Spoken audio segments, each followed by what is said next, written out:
Kylie here. Thank you so much for joining me again today.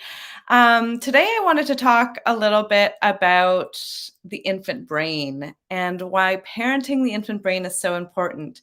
So, the topic of today's video, it goes alongside my newest blog, which is called "You Cannot Teach or Train Your Baby to Do Something Their Brain Cannot Handle."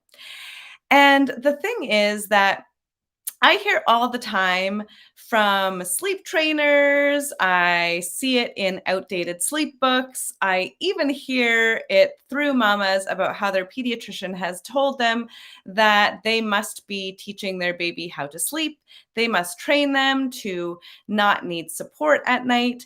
And the only way to do that is to really teach this concept of independent sleep. And I'm here to tell you that that is completely wrong, not developmentally appropriate, and actually sort of impossible for our baby's brains to even handle. See, the thing is that your baby's brain is not as developed as yours as an adult. And the reason for this is that babies are born immature. All babies are born, premature when compared to mammals and other primates. And they're really born with a very immature brain that is only about 25 to 29% of the size of their full sort of adult capable brain. And the brain is really developed and formed in three separate sort of parts. And it's really formed from like a bottom up approach. So I'm going to use a little bit of Play-Doh here, and please forgive me because my artistic skills are not so great. But this little piece of red Play-Doh here signifies sort of the brainstem and the most bottom part of the brain. And that's really at the back of our head here, where our sort of head joins the neck area. And this is really the survival brain. It's the reptilian brain. It's the oldest part of the brain.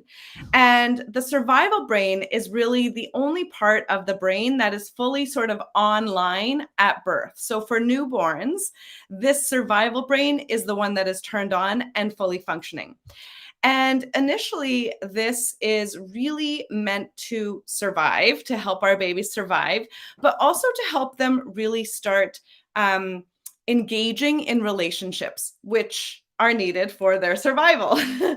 And so the brainstem controls things like breathing, heartbeat, digestion, sleeping, crying, startling, blinking, sucking, all of those things that we do sort of without conscious thought. So they're really on an unconscious level, and we do them just automatically. But this brain part, this survival brain, also really allows us to orient to things like smell, sound, facial recognition, which babies need, expressions, and then eye contact as well. The next part of the brain to develop is really called, it's the emotional brain, sort of. This is where the limbic system is housed. And this is the brain, this is the emotional part of the brain, is really the part that regulates mood and also how we respond to stress.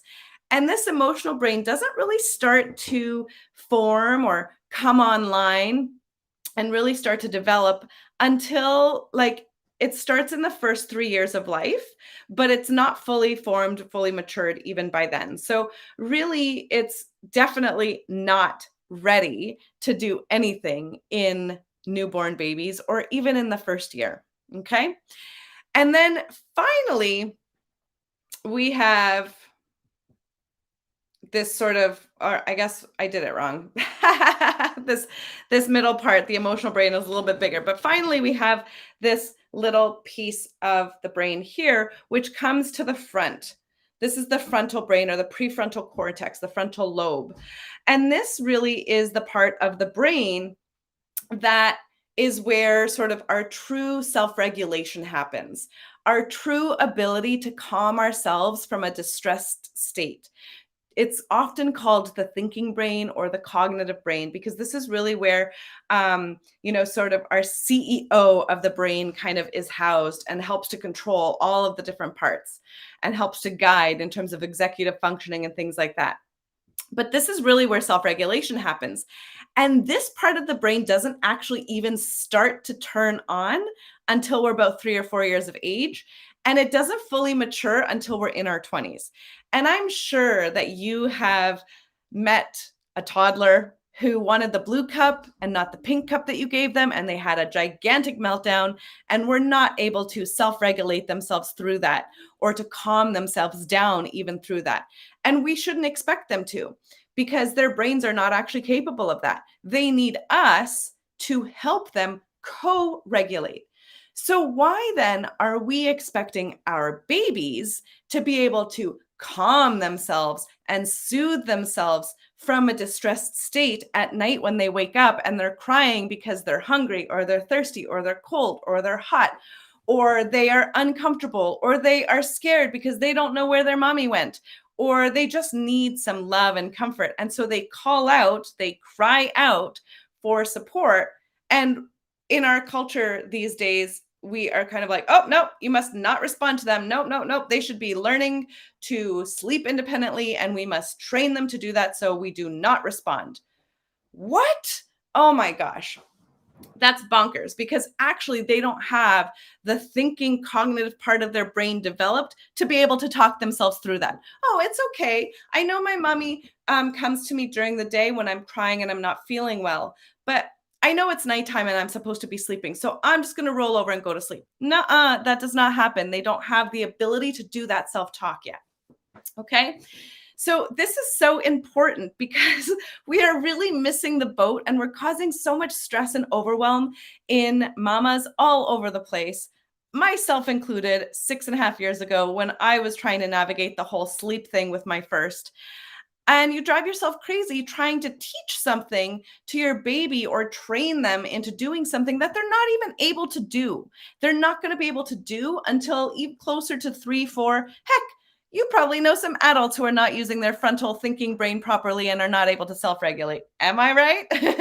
Anyway, that's it. I don't want to keep this video too long. So if you want to learn more, if you want to read more about this, you can join me. You can go over and read the blog that I wrote this week. You can just get that at www.kylieetz.com/blog. And if you are interested in learning more about this and really tuning into what is normal for infant brain, but also infant sleep, tuning into the baby that you have in front of you, and really learning how to trust your mama instincts when it comes to your baby sleep, then I invite you to join me inside the Sleep Makeover event, which starts on January 21st. I am so excited for it. It's going to be all online. You're going to get direct access to me as well. And you can find the information on how to register down below inside the comments. And that is it for me. I love you all. Bye for now. Shh.